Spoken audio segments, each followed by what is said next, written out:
الله الرحمن الرحيم. عن علي رضي الله تعالى عنه قال: ارتحلت الدنيا مدبرة وارتحلت الآخرة مقبلة ولكل واحدة منهما بنون فكونوا من أبناء الآخرة ولا تكونوا من أبناء الدنيا فإن اليوم عمل ولا حساب وغدا حساب ولا عمل. رواه البخاری. حضرت علی رضی اللہ تعالیٰ عنہ روایت کرتے ہیں کہ رسول اللہ صلی اللہ علیہ وسلم نے ارشاد فرمایا کہ دنیا کوچ کیے ہوئے پشت ادھر کیے ہوئے چلی جا رہی ہے اور آخرت منہ ادھر کیے ہوئے چلی آ رہی ہے. ان میں سے ہر ایک کے بیٹے ہیں یعنی تابع ہیں، غلام ہیں اور رغبت رکھنے والے ہیں. بس تم دنیا کے بیٹے نہ بنو، تم آخرت کے بیٹے بنو، کیونکہ آج عمل کا دن ہے، کوئی حساب نہیں ہے، اور کل حساب کا دن ہے، وہاں کوئی عمل نہیں ہے. رسول اللہ صلی اللہ علیہ وسلم نے فرمایا دنیا کوچ کیے ہوئے پشت کیے ادھر جا رہی ہے اور آخرت منہ ادھر کیے ہوئے چلی آ رہی ہے. ان میں سے ہر ایک کے بیٹے ہیں یعنی تابع، غلام اور رغبت رکھنے والے ہیں. بس تم آخرت کے بیٹے بنو یعنی چاہنے والے بنو آخرت کے، اور دنیا کے بیٹے نہ بنو. آج عمل ہے، کوئی حساب نہیں، کل حساب کا دن ہے، وہاں کوئی عمل نہیں.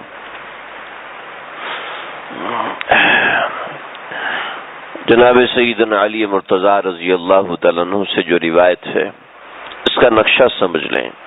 ارتحلت الدنیا مدبرتن، ارتحلت الدنیا مدبرتن.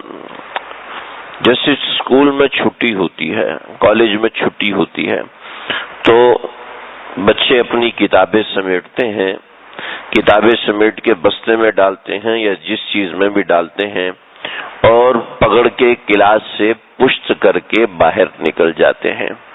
یہ جو باہر نکلنا ہوتا ہے اس کو عربی میں کہتے ہیں ارتحلا، ارتحلا. اور ویسے جیسے کوئی تھوڑی دیر کے لیے اٹھ کے گیا پھر واپس آ جائے گا، یعنی کوئی پکا جا رہا ہے تو اس کے لیے لفظ ہے ارتحل، اور کوئی کچھ وقت کے لیے جا رہا ہے واپس آئے گا تو اس کے لیے لفظ ہے ذہبا، اذهب. تو اب یہاں پر جو لفظ استعمال کیا ارتحلت الدنیا، دنیا پوری تیاری کر کے سامان پیک کر کے آپ کی طرف پشت کر کے جا رہی ہے، یعنی واپس آنا ممکن نہیں ہے، ناممکن ہے کہ گزرا وقت دوبارہ مل جائے، یہ ناممکن ہے. اور وارتحلت الآخرہ مقبلتن، اور وہ اہتمام کر کے آخرت تمہاری طرف رخ کر کے پکا تمہارے پاس ٹھہرنے کے لیے آ رہی ہے. اس نے ہمیشہ کو جانا ہے، اس نے ہمیشہ کے لیے آنا ہے. تو آپ دیکھیں کہ جو پکا جا رہا ہے اس سے تو کبھی دل لگایا ہی نہیں جاتا، اس سے دل لگانا تو بے وقوفی ہے. جو پکا جا رہا ہے، جی میں نے چلے جانا، اس سے پکی دوستی بناؤ، پکا یاری بناؤ، اس سے تعلق بناؤ یا اس سے تعلقات قائم کرو، بڑے کام کا آدمی ہے جی، وہ پکا جا رہا ہے، اس کا کوئی تمہارے سے رابطہ نہیں ہے، کوئی تمہارے سے واسطہ نہیں ہے. تو آپ خود سوچیں کہ دل کیا کہتا ہے کہ کس کے ساتھ دوستی لگائی جائے، آخرت کے ساتھ دوستی لگائی جائے یا دنیا کے ساتھ دوستی لگائی جائے. اور دنیا نام مال کمانے کا نہیں ہے، دنیا نام نوکری کرنے کا نام. جی ہم تو دنیا دار قسم کے آدمی ہیں. دنیا دار قسم کا آدمی مسلمان نہیں ہو سکتا. دنیا دار کا مطلب یہ ہے کہ دنیا کو دل میں بسانے والا. مسلمان کی شان یہ ہونی چاہیے کہ وہ اگر دنیا بھی کمائے تو اللہ کی رضامندی کے لیے کمائے، کہ اللہ جی آپ نے میرے ذمہ فرض قرار دیا، یہ پیسے ہونا میرے ذمہ فرض ہے کہ میں گھر والوں کا خرچہ اٹھاؤں، یہ میرے ذمہ لازم ہے. روایت ہے ایک بزرگ بڑے مالدار تھے، بڑے پیسے والے، عیال والے، گھوڑے اور کئی فصلیں اور کئی مربع زمین ان کے پاس تھی، سونے اور چاندی ہمیشہ ان کے پاس جیب میں بھرے رہتے تھے. تو ایک طالب علم بیت ہونے کے لیے آیا تو دیکھا یہ تو اتنا پیسہ ہے، یہ تو دنیا دار قسم کا آدمی ہے. تو ایک مصرع پڑا کہ نمبر دانس کے دنیا دوست دارت، نمبر دانس کے دنیا دوست دارت، کہ وہ تو مرد نہیں ہے جس کی دنیا دوست ہے، جس کے پاس جس کے ہاتھ میں دنیا ہے وہ مرد نہیں ہے، وہ مرد سے مراد رجال اللہ تلہیہم تجارت ولا بیع عن ذکر اللہ، کہ یعنی وہ اللہ کے بندے وہ ہیں کہ جن کو تجارت اور یہ دوسری چیزیں اللہ کی یاد سے غافل نہیں کرتی۔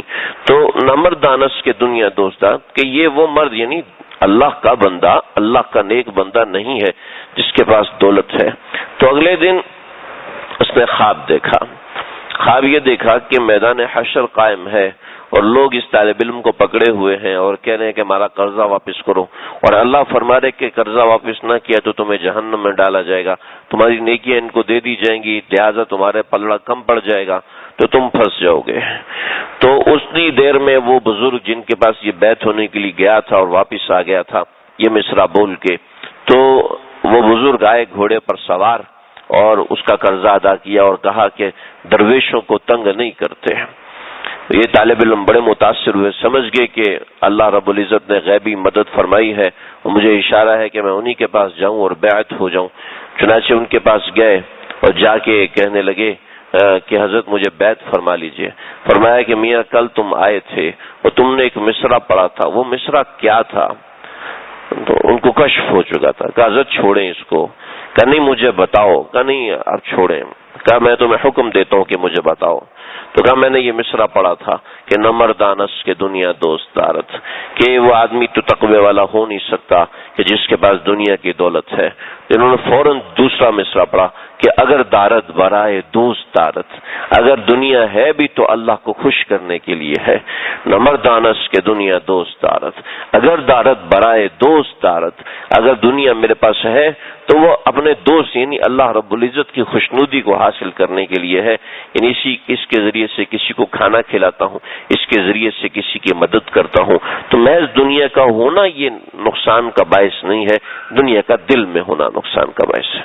اللہ سمجھنے کی، عمل کرنے کی توفیق عطا فرمائے۔ وآخر دعوانا الحمدللہ رب العالمین۔